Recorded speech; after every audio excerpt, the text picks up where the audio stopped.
So, fun fact, when I referenced The Wizard of Oz in my last video on Centaurworld, I had no idea that Wammawink's voice actor Megan Hilty was known for having played Glinda in Wicked. It's not all that surprising, as Centaurworld features a lot of other Broadway talent, but I couldn't stop thinking about the parallels between these two characters. While both are benevolent, maternal, and cast spells, Glinda the Good Witch, as met by Dorothy Gale in The Wizard of Oz, is purely a mentor figure, devoid of internal conflict. Wammawink, on the other hand, functions as a guide and protector to Horse and the rest of the herd without sacrificing the depth of her character. The audience isn't spared from her pain, and because we see her make difficult choices, Wammawink is hands down the more aspirational character. That's not to say I'm dunking on L. Frank Baum for his character writing. Fact is, The Wizard of Oz is a foundational work for the portal story genre that Centaurworld and technically most isekai anime are a part of. But because it's so foundational, a lot of the archetypes that Oz made popular would be seen as cliché if they were imitated by modern works. There are certain thought leaders out there who would wag their fingers at the notion that this is a bad thing, and say that stories based on traditional archetypes are the most morally acceptable form of art. For the rest of us, though, especially those with a broader media palette, imitating the past comes in second to reflecting on the here and now.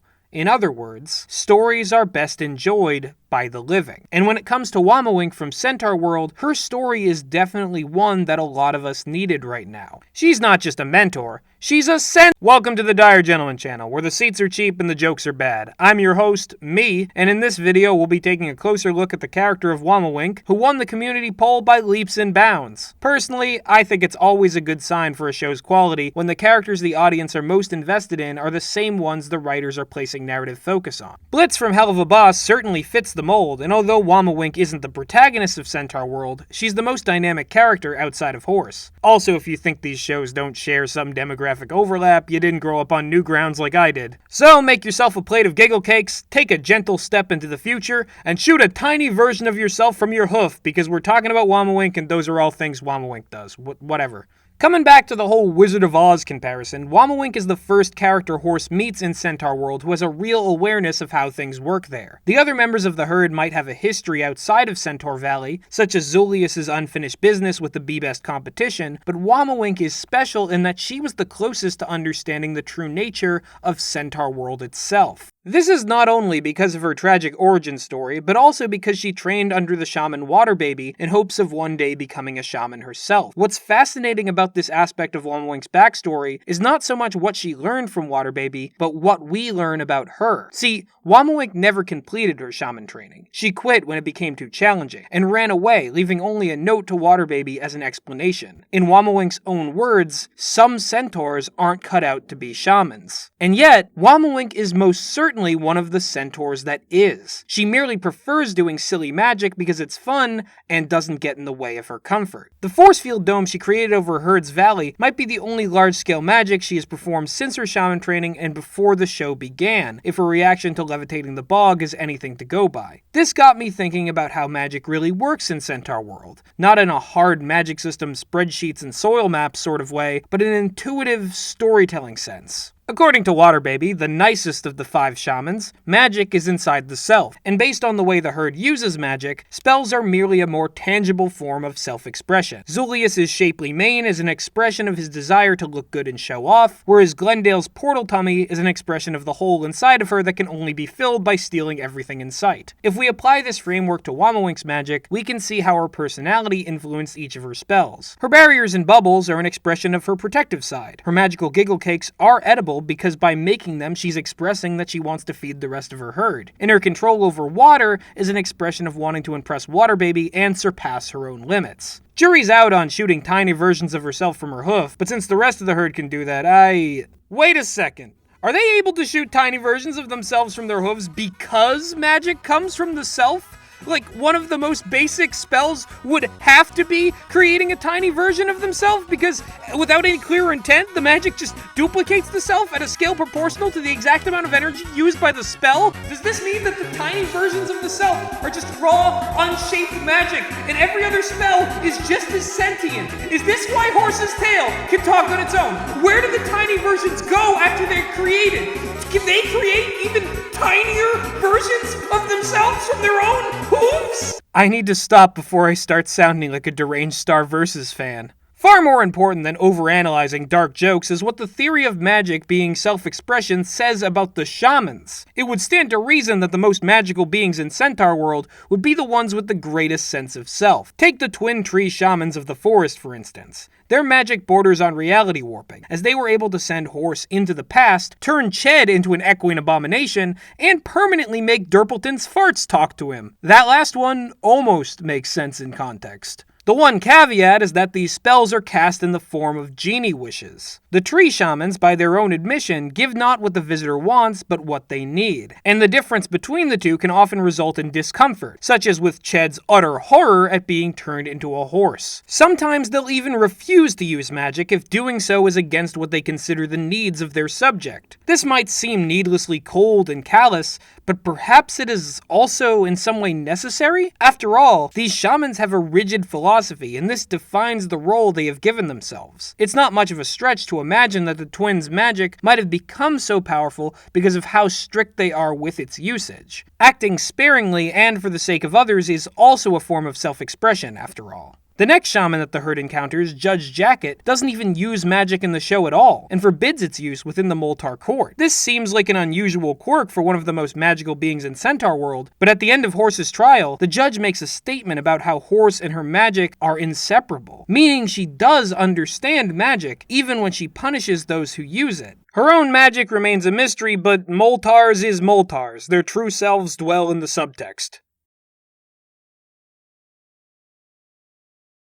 What I'm trying to get at here is that the shamans all have strong convictions about who they are, and this leads them to having a far greater understanding of magic than the average centaur. This also places Wammawink in a category of her own, as the only character we know of who is a wannabe shaman. Except for Wooden Sword Ryu, but that's a completely different show. The exact details of how Wammawink first began her training haven't been revealed, but the fact that she was supposed to be the sixth shaman, and there are in fact 6 pieces of the key, raises some interesting questions.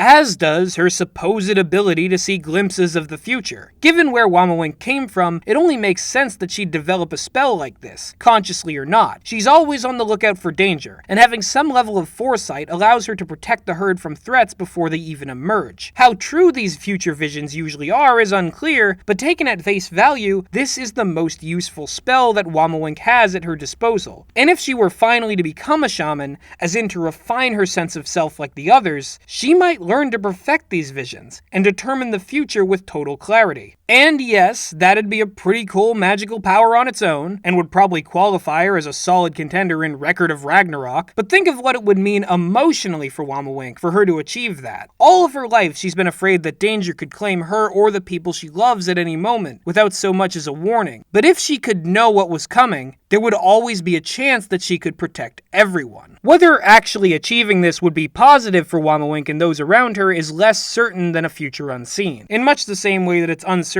whether the greater good is being served by the tree shamans choosing needs over wants, Judge Jacket banning magic in her courtroom, and Water Baby risking everything for the sake of uniting the worlds. Shamans seem to be the ones who make these difficult decisions, and though Wammawink isn't ready to do that yet, Centaurworld has shown us the possibilities of who she or any of us can be when we're expressing our inner magic. And to me, this brings it all full circle to Wammawink's role as a mentor to Horse. I already discussed in the last video how Horse was able to become her true self by becoming comfortable in Centaurworld, and the fact that her magic came naturally from that further confirms the connection between magic and the self. While the show portrays Horse's transformation as inevitable, her being able to cope with that change was not, and it took Wammawink's direct intervention to make sure that Horse knew there was still a future for her, even if she didn't recognize herself. The reprise of Fragile Things in episode 8 is how this happens, and it's also the purest expression of Wammawink's self. It's a pivotal moment for her character development that would have never been possible if she had simply remained in Centaur Valley. And it works so well because in an earlier episode, the tree shamans gave Horse a chance to do the same for Wammawink in her past. These two scenes are mirrors of each other in terms of which character plays which role, but the sentiment is the same. Life can always get better as long as you're alive. You can always find friends. You can always find love. The secret to being comfortable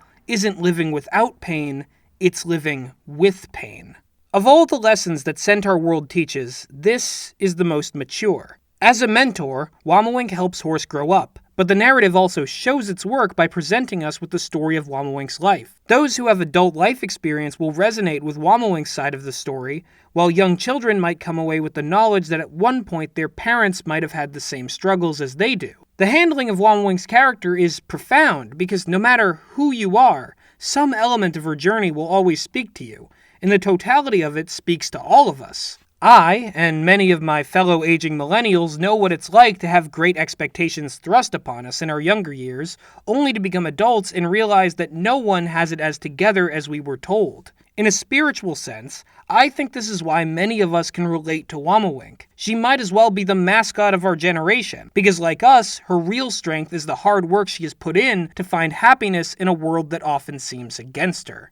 Funnily enough, Wammawink shares a lot of her traits with another prominent character that was animated by Mercury Filmworks, the lovable orange weirdo Wander of Wander Over Yonder. Both are goofy, caring, optimistic bundles of fluff, and both provide lessons for other characters and the audience to learn from. But even as a big fan of Wander Over Yonder, I have to admit that Wammawink is the more compelling character, simply because Wander is never tested in the same way Wammawink is, and his backstory remains only an implication and subtext. Compare and contrast Rose Quartz from Steven Universe as well. The show might have shied away from giving the character a real conclusive story arc, but there's absolutely more depth there. Wammawink takes the best elements from both characters and fuses them into a shining example of this new emergent archetype, with a garnish of the Garnet as well. Thanks, Future Vision. Like I said at the start of this video, storytelling is best enjoyed by the living. It is a network of feelings and observation that evolves to reflect our understanding of our own condition. We wouldn't have gone from Glinda the Good Witch to Wammawink if somewhere along the way we didn't stop blindly believing in the benevolence of authority figures and start instead believing in ourselves.